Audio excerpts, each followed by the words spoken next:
Isang mapagpalang araw po si mga kaibigan. Sa video ito ay pag-usapan natin ang regalo ni Kuya Jomar kay Carla noong araw ng mga puso kung saan matagal itong pinag-ipunan ng binata.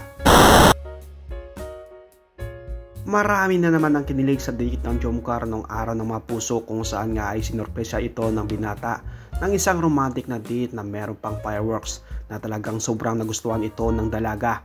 At ang isa sa nagustuhan ng dalaga ang regalo ni Jomar sa kanya na matagal nitong pinag-ipunan ng binata na ayon sa isang K-Boys ay galing pa ito ng Dubai. Ito po ay isang gintong kwintas na talaga naman sobrang ganda mga kaibigan. Alam naman natin mga kaibigan na sobrang hilig ni Kuya Jomar sa mga ginto kaya ito po ang kanyang pinag-ipunan para mabigay sa kanyang nililigawan na walang iba kundi si Carla Chopolar. Alam ko marami ka ng pintas, sing-sing, iba-ibang okasyon, pero ito is one gift ko para sa'yo this Valentine. Ito po mga kaibigan, makikita natin na sobrang saya po ni Kuya Jomar dahil sa wakas ay may bigay na nito ang kanyang regalong matagal ng pinag-ipunan.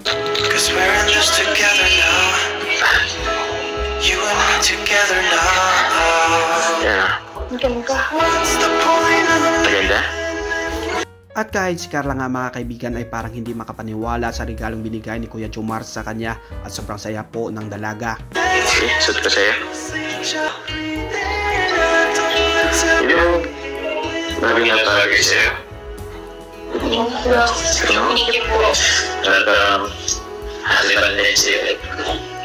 Happy Valentine's Day.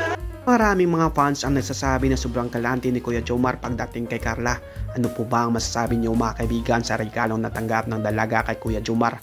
Please comment down below at pag-usapan natin yan.